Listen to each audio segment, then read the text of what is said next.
आप देख रहे हैं अपना बिहार और आपके साथ मैं हूं विवेक। पीएमसीएच में कोविड मरीजों का सही तरीके से इलाज नहीं हो रहा और यह आरोप मरीज के परिजनों ने लगाया है।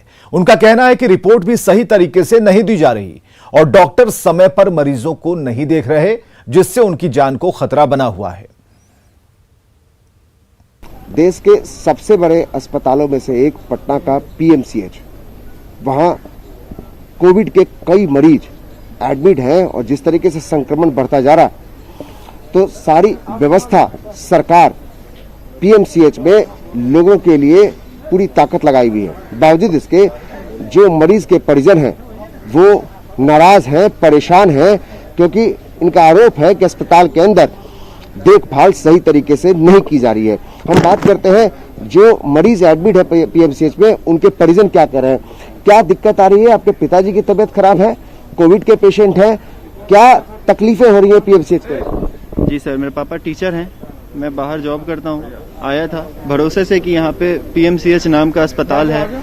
ऑक्सीजन लेवल उनका नहीं बढ़ रहा था घर पे, जबकि सारा सिस्टम हमने कर दिया था, ऑक्सीजन सिलेंडर भी लगवा दिया था, नहीं बढ़ रहा था तो हम घबरा के यहाँ पे आए।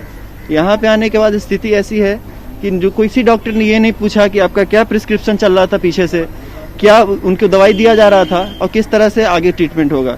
सिर्फ एक ऑक्सीजन सिलेंडर लगा के छोड़ दिया गया है। अभी तक कोई भी इलाज का कोई मुझे जानकारी नहीं दी गई है। पापा को अंदर मैंने फोन देके भेजा था, वो कह रहे हैं कोई नहीं आता है। पापा कोऑर्डिनेटर, एग्रीकल्चर कोऑर्डिनेटर हैं, वो अभी एडमिट हैं। मतलब डॉक्टर कोई खास नहीं जा रहे हैं। वहाँ पता चला, पापा से बोले कि नहीं डॉक्टर कोई नहीं आ रहा है, हल्का कुछ उस तरह का नहीं, जो है वार्ड वहीं कभी कभी जा रहा है, लोग वही जा रहे हैं। इस तरह की समस्या है कि डॉक्टर अंदर मरीज को देखने नहीं जा रहे हैं। आपके साथ क्या समस्या? सर मेरे समस्या है कि 5 बजे से ऑक्सीजन पाइप जाम हो गया था। ऑक्सीजन के लिए मैं कितने बार डॉक्टर के पास गया कि ऑक्सीजन को पाइप को बदल करके लगा दिया जाए, लेकिन 11 बजे तक लोग नहीं लगा। ऑक्सीजन कैसे ले रहे हैं फिर वो? ऑक्सीजन अभी तो ठीक ले रहे हैं, लेकिन इसके पहले बहुत तकलीफ में थे। आपके साथ क्या समस्या है? सर मेरी लड़की यहाँ भर्ती है और ब्रेस्ट की अठी है, उसका ड्रेसिंग नहीं हो रहा है। किस तरीके से आंखों में आंसू है और ये परेशानी बताती है कि किस तरीके से पीएमसीएच जैसे अस्पताल में अगर इस तरीके से मरीज के परिजन अगर रोते रहेंगे तो आखिर कौन देखेगा। आपके साथ क्या? मेरे साथ परेशानी, मेरे पिताजी 10 साल का हार्ट का पेशेंट है। मैं जब भर्ती किया था तो दवा और स्लिप दे दे, आज तक उनको हार्ट का दवाई चलाना, और मैंने 7 दिन से कह रहा हूँ सर कोई हार्ट का डॉक्टर बुला करके उनको दवा चलवा दो। 7 दिन से रोती भी लगती है, आज तक कोई जो रोज बोलता है डॉक्टर बुला और हार्ट वाले बुला। जो मरीज के परिजन हैं उन लोगों की अलग अलग शिकायतें हैं, लेकिन एक दिक्कत सबसे बड़ी ये है कि पीएमसीएच जैसे बड़े अस्पताल में अगर डॉक्टर इस महामारी में अगर आप इलाज सही तरीके से नहीं करेंगे तो आखिर ये किनके भरोसे अपने मरीज जो हैं उनको बाहर में इंतजार करेंगे। ये चाहते हैं कि मरीज ठीक होकर उनके घर चले आए। तो जरूरी ये है कि सरकार और जिला प्रशासन, स्वास्थ्य विभाग जो दावे कर रहा है, जो बार बार मॉनिटरिंग की जा रही है, लेकिन ग्राउंड रियलिटी इस तरीके से चौंकाने वाली क्यों है? क्यों आखिर मरीज के परिजन जो है वो परेशान है? तो ये चिंता का विषय है। जरूरी ये है कि जल्द से जल्द आप कार्रवाई करें, जो डॉक्टर हैं वो अपनी जिम्मेदारी को समझें, क्योंकि ये अगर जरूरी है क्योंकि आज बहुत बड़ी महामारी खतरनाक रूप ले चुकी है। कैमरा पर्सन दीपक के साथ अमित कुमार सिंह, न्यूज़ 18 पीएमसीएच पटना। मुंगेर में कोरोना से हो रही मौत से यहां के शवदाह गृह पर लगातार दबाव बढ़ रहा है। शव जलाने के लिए लोगों को घंटों इंतजार करना पड़ रहा है, तो वहीं शवों का अंतिम संस्कार करा रहे कर्मचारी अपनी जान जोखिम में डालकर ड्यूटी निभा रहे हैं। इन सबके बीच मृतक के परिजनों के बयान प्रशासनिक लापरवाही की पोल खोलते हैं।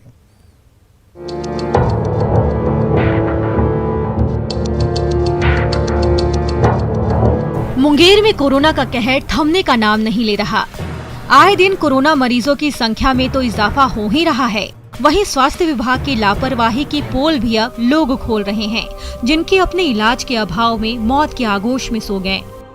वहाँ पे कोई कुछ नहीं, कोई टच भी नहीं किया, मतलब ना डॉक्टर ना नर्स, कोई कुछ नहीं, कोई टच भी नहीं किया, चेकअप भी नहीं किया, क्या हार्ट बीट, क्या पल्स रेट, ऐसा कोई कुछ। क्या ये माना जाए स्वास्थ्य विभाग की लापरवाही का नतीजा है ये आपके पिताजी की मौत? हाँ। इधर कोरोना के कहर से जिले के शवदाह पर भी काफी दबाव बढ़ गया है। ऐसे में कर्मचारी जान जोखिम में डालकर शवों का अंतिम संस्कार कर रहे हैं, जबकि अंतिम संस्कार के लिए दूर दराज से आए लोगों को अपनी बारी का लंबा इंतजार करना पड़ रहा है। लेकिन सर 5 को 6 को 7 को लाश जला गए। कौन सा कोरोना संक्रमित? कोरोना, सिर्फ कोरोना ले रहे हैं अभी। अब प्लेन जो आ रहा है इसको हम घाट पर भेज रहे हैं, इसलिए कि यहाँ का तबीयत खराब हो गया कर्मी का जी। तो आदमी नहाता है 20 बार, जितना नहा सकता है उतना बार नहाया जाता है इसको जी। अगर नहीं नहाएगा ना, सैनिटाइजर नहीं करेगा तो मर जाएगा वो जी, कर्मचारी मर जाएगा। अंदर बोल रहा है कि 4 कोरोना पेशेंट है, 4 घंटा उसमें लगेगा, 2 और है, 6 घंटा लगेगा, एक डेड बॉडी जल रही है। इस बीच जिला प्रशासन की ओर से जारी मृतकों के आंकड़े और शवदाह का नजारा दोनों में काफी विरोधाभास है, लिहाजा जिले के सिविल सर्जन सफाई देने में जुटे हैं। की जो स्थिति मुंगेर जिला में अच्छी नहीं है। आज हम लोग का जो एक्टिव केस 416 आया है, जिसमें मेल 265 और फीमेल 151 है। बिना मास्क का लोग घर से बाहर नहीं निकले, बिना काम का घर से बाहर नहीं निकले, भीड़ भाड़ नहीं लगाने, और जब काम हो तभी निकले। और जब इस तरह का कोई सिम्टम आता है तो अपने बगल में जहाँ भी सुविधा हो वहाँ जाकर जाँच करावें और आइसोलेट हो। तो ये हाल है मुंगेर जिले में कोरोना से हो रही मौत का। लोग स्वास्थ्य विभाग के रवैये से परेशान हैं, तो वहीं विभाग की ओर से समुचित कदम उठाए जाने का दावा किया जा रहा है। शमशान घाटों पर जिस तरह से कोरोना संक्रमित मरीजों के शवों के पहुंचने का सिलसिला जारी है, उसने लोगों को काफी डरा दिया है। न्यूज़ 18 के लिए मुंगेर से अरुण शर्मा की रिपोर्ट। कटिहार में कोरोना के बढ़ते मामलों को लेकर प्रशासन अलर्ट है। प्रशासन ने कई इलाकों को कंटेनमेंट जोन बनाया है। रेलवे अधिकारियों और कर्मचारियों का आवासीय इलाका साहेबपाड़ा को भी कंटेनमेंट जोन बनाया गया है। जायजा लिया हमारे सहयोगी सुब्रत गुहा ने।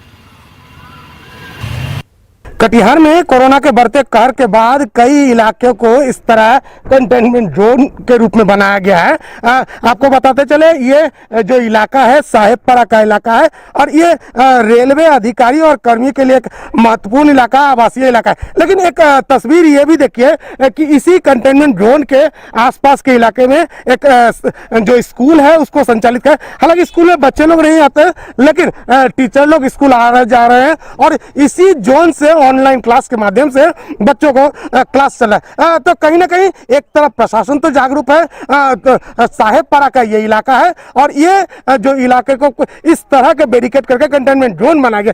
लेकिन एक दुखद तस्वीर ये भी देखा है कि इसी इलाके से छोटे बच्चों को ऑनलाइन क्लास के नाम पर टीचरों को बुलाया जा रहा है। कहीं ना कहीं ये तस्वीर भारी पड़ सकता है। इसीलिए जब ये कंटेनमेंट जोन का इलाका है, तो इस जोन के इलाके से इस तरह का स्कूल कैसे संचालित होना चाहिए, इस पर भी विचार होना चाहिए।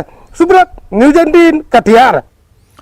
पटना रेलवे स्टेशन पर यात्रियों की जांच नहीं हो रही। दिल्ली से पटना पहुंचे यात्री बगैर जांच के स्टेशन से निकलते दिखे, जबकि संक्रमण लगातार बढ़ता जा रहा है।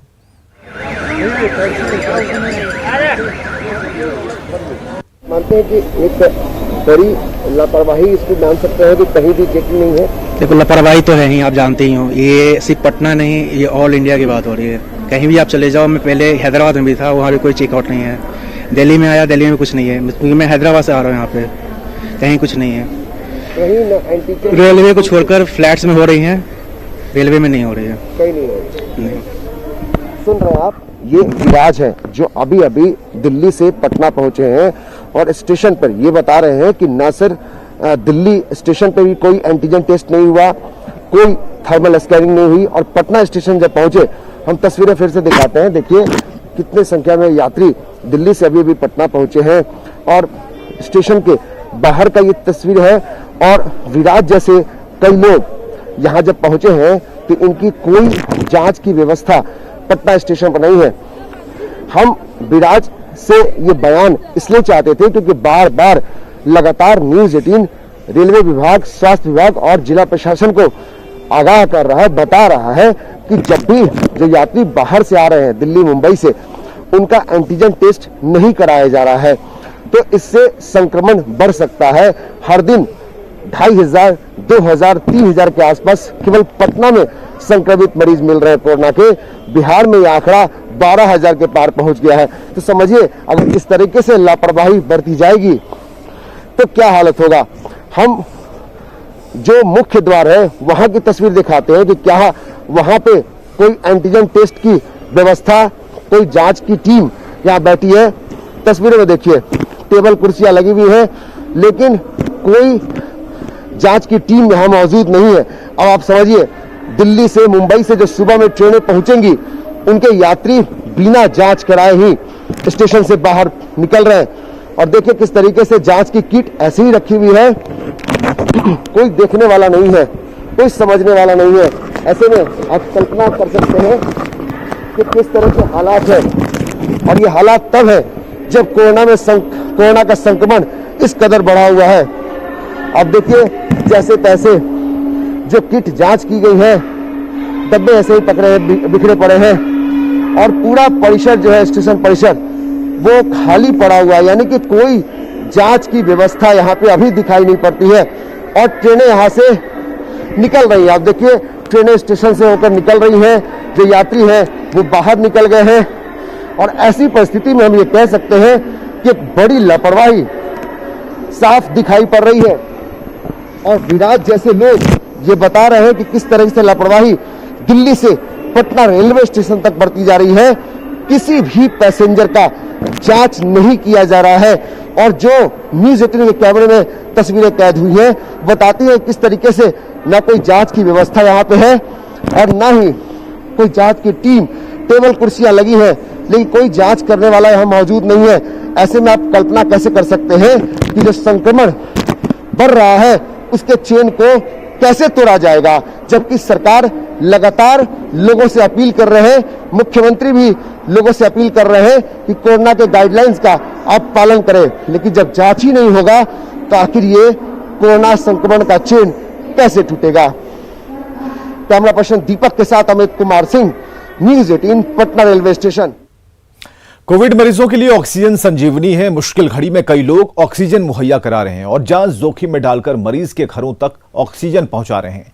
लेकिन कुछ लोग घरों में ऑक्सीजन सिलेंडर जमा कर रहे हैं, जिससे उन्हें परेशानी हो रही है।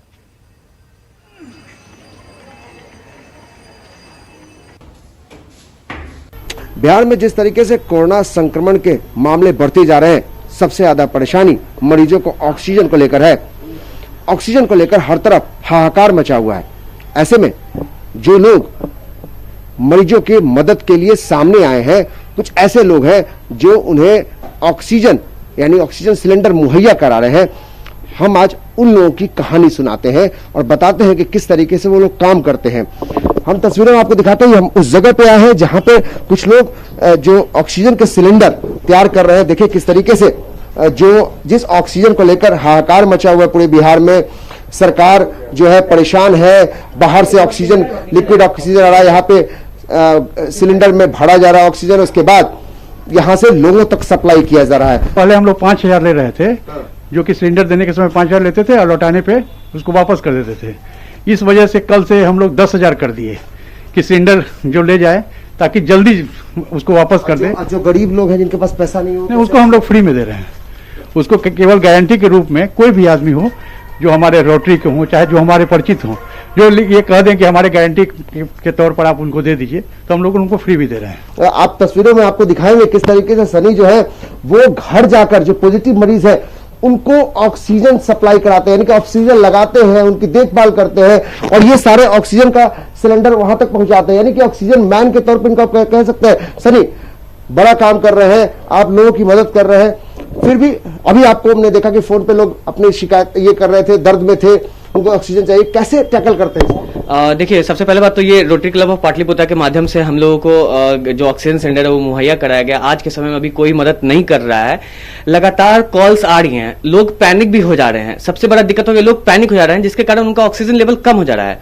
पैनिक नहीं होना है। तो मैं सबसे पहले क्या करता हूँ कि उन लोगों को वेरीफाई करता हूँ कि किन लोगों का ऑक्सीजन लेवल कितना है, ठीक है। और मैं एज ही वेरीफाई करता हूं, क्योंकि क्या हो रहा है कि बहुत सारे लोग न्यूज चैनल देख के या कॉल आ रहा है उनको, तो उस तरह से वो पैनिक हो जा, डर जा रहे हैं, तो उनका ऑक्सीजन लेवल कम हो जा रहा है। डर तो होता है कि मेरे भी 2 साल के बच्चे हैं घर में, तो डर तो होता ही है, मगर कुछ तो इंसानियत निभाना पड़ेगा। जैसे बॉर्डर पे फौजी लोग लड़ते हैं, हम लोग तो फौज में नहीं है और बॉर्डर पे लड़ नहीं सकते, मगर अपने देश के अंदर मतलब दूसरे की सहायता करके हिंदुस्तानी होने का फर्ज निभा सकते हैं। सनी सिंह राठौर जैसे लोग और अंजलि सिन्हा जैसे लोग, ये एक मिसाल है और ये कोशिश कर रहे हैं कि उन सारे लोगों को जो वाकई में जिनको मदद की दरकार है। कैमरा पर्सन दीपक के साथ अमित कुमार सिंह, न्यूज़ 18 पटना।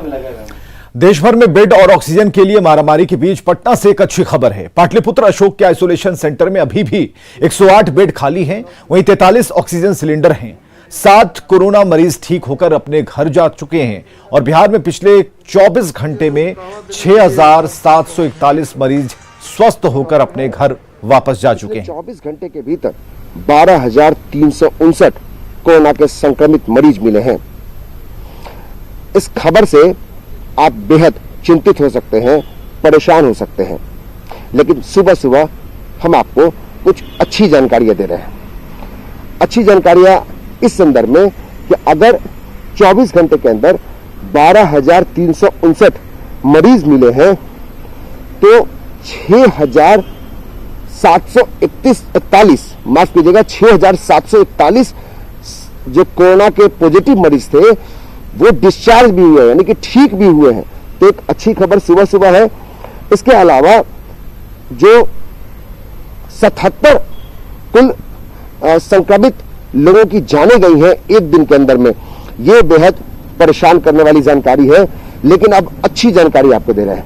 अच्छी जानकारी ये है कि अब तक 3 लाख से ज्यादा लोग जो संक्रमित लोग थे वो ठीक हुए हैं, यानी एक साल के भीतर 3 लाख से ज्यादा लोग ठीक हुए हैं। रिकवरी रेट अब भी अच्छा है, लोग अभी भी जो संक्रमण है उससे बाहर निकल रहे हैं। और ये तस्वीर जो हमारे सहयोगी दिखा रहे हैं, ये पाटलिपुत्रा अशोक जो आइसोलेशन सेंटर है वहां की तस्वीर है। यहां अभी भी 108 बेड उपलब्ध है जो रिक्त हैं, यानी कि 52 जो बेड है उस पर मरीज है। 7 मरीज अभी डिस्चार्ज किए गए हैं। तो यानी यहां भी बेड की समस्या नहीं है, यानी कि बेड और ऑक्सीजन को लेकर जिस तरीके से खबरें वाकई हम लोग दिखाते हैं कि काफी मांग बढ़ी है, बेडों के लेकर मारामारी है और संक्रमण लगातार बढ़ता जा रहा है, बावजूद इसके ऑक्सीजन का यहाँ पे यानी इस आइसोलेशन सेंटर पे 43 ऑक्सीजन सिलेंडर है। यहाँ पे ऑक्सीजन की कोई दिक्कत नहीं है। इसके अलावा बाकी यहाँ पे जो बेडों की संख्या है वो भी पर्याप्त है, यानी 108 बेड अब भी रिक्त है। यानी अगर कोई संक्रमित होता है तो यहाँ पे आइसोलेशन सेंटर पे उनका दाखिला हो सकता है। तो कुछ अहम जानकारियां, जो अच्छी खबरें हम इसलिए दिखा रहे हैं कि जो बुरी खबरें होती है, यानी कि जो जानकारियां बुरी होती है, जो आपको तकलीफ दे होती है, 77 लोगों की जाने जाती हैं, इस खबर से आप परेशान होते हैं। तो ये भी जानिए कि एक साल के अंदर में 3 लाख से ज्यादा लोग ठीक भी हुए हैं और 24 घंटे के अंदर में 6,000 से ज्यादा जो संक्रमित मरीज थे वो डिस्चार्ज भी किए गए हैं। तो कुछ अच्छी जानकारियां आपके लिए शायद अच्छे संदेश लेकर पहुंची है, तो आपके स्वास्थ्य के लिए ये ठीक भी साबित हो सकती है। कैमरा पर्सन दीपक के साथ अमित कुमार सिंह, न्यूज़ 18 पटना। कोरोना संकट में हजारों लोगों की नौकरियां चली गईं, लेकिन इस बीच कई लोगों ने आपदा को अवसर में बदला और अपना कारोबार शुरू किया। पटना के पुरुषोत्तम कुमार ने पटना में गारमेंट्स फैक्ट्री लगाई और कई लोगों को रोजगार भी दिया है। इसमें उन्हें सरकारी योजना का लाभ भी मिला। गुजरात, मुंबई, दिल्ली, पंजाब से आए लोगों ने क्लस्टर बनाकर यह काम शुरू किया। कोरोना के दौरान जब लाखों लोगों की नौकरियां जा रही थीं, जब उनके उद्योग बंद हो रहे थे, तो पटना में कुछ ऐसे भी लोग बाहर से आए जो दूसरे राज्य में काम करते थे, जलंधर में, दिल्ली में, गुजरात में, मुंबई में। उन लोगों ने बिहार में आकर के अपना उद्योग स्थापित किया बिहार सरकार की मदद से। हमारे साथ पुरुषोत्तम मौजूद है, पटना के बेउर इलाके में यह रेडीमेड गारमेंट का उद्योग चला रहे हैं। इनकी जो टीम है वो जलंधर से आई है। इनके साथ में जो और काम कर रहे हैं वो महाराष्ट्र और अन्य दूसरे राज्यों से भी ये लोग आए हैं। कैसे आपने यहाँ आकर के एक उद्योग स्थापित कर लिया और कैसे इसकी पूरी पहल की, और सरकार ने आपको कितना मदद दिया?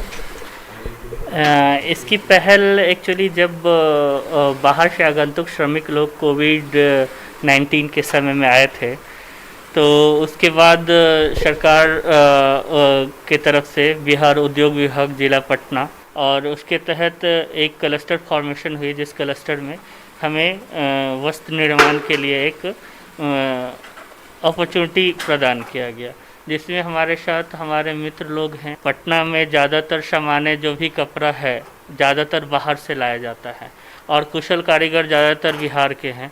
अगर उनको अपने प्रदेश में ही अगर रोज़गार मिल रहा है तो वो लोग यहाँ रह कर के काम करना उचित समझते हैं। उम्मीद है इन लोगों को कि आने वाला समय अच्छा रहेगा। हालांकि इस वक्त कोविड का दौर है और कहीं ना कहीं जो परिस्थिति है उस परिस्थितियों से हर कोई गुजर रहा है, सबको मुश्किलों का सामना करना पड़ रहा है। हम एक बार दिखाएंगे कि यहाँ किस तरीके से सिलाई का काम चलता है, यहाँ रेडीमेड गारमेंट्स का व्यवसाय इन लोगों ने शुरू किया है। और सबसे बड़ी बात है कि कोरोना के दौरान जब लोगों की नौकरियां जा रही थीं, जब लोग बेरोजगार हो रहे थे, उस वक्त ये लोग बिहार के बाहर जहां दूसरे राज्यों में रहते थे वहां से ये लोग बिहार आए और आने के बाद इन लोगों ने एक नई शुरुआत की और उसका फ़ायदा अब कहीं ना कहीं दिखाई दे रहा है। सबसे बड़ी बात है कि जिस तरीके से इनकी पूरी टीम यहाँ पहुँची है और उसके बाद अब इनसे कहीं ना कहीं प्रेरित होकर के दूसरे लोग भी इस योजना का लाभ उठा रहे हैं। जिला औद्योगिक नवपरिवर्तन योजना का नाम इसको दिया गया है और कहीं ना कहीं सरकार के द्वारा और इन लोगों के द्वारा एक अपने आप में बड़ी कहा जा सकता है कि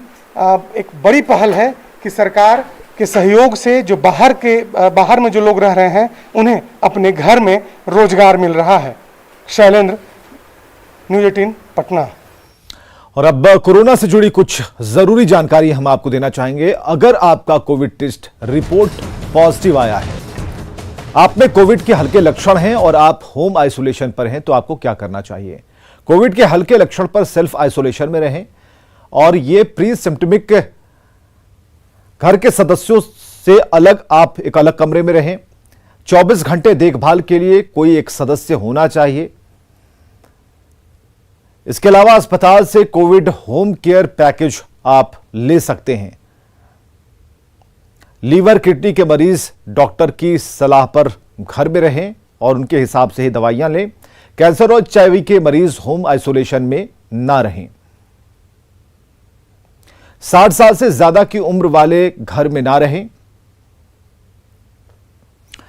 तो कोरोना के लक्षण या फिर कोविड टेस्ट रिपोर्ट पॉजिटिव आने के बाद या अगर आप क्वारंटीन है तो आपको क्या करना चाहिए, और यह भी जानना बहुत जरूरी है कि खाने और सफाई का खास ध्यान आपको रखना होगा। सर्दी खांसी दर्द निवारक दवा अपने पास रखें।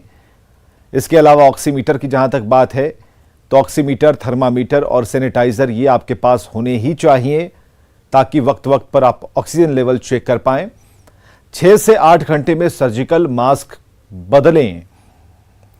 गरारा करने के लिए बेटाडीन रखें, यह काफी फायदेमंद साबित होगा। डिस्पोजेबल थाली, कटोरी और कटलरी अपने पास रखें।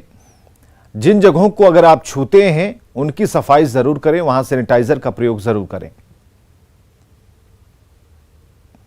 आगे देखिए जोहार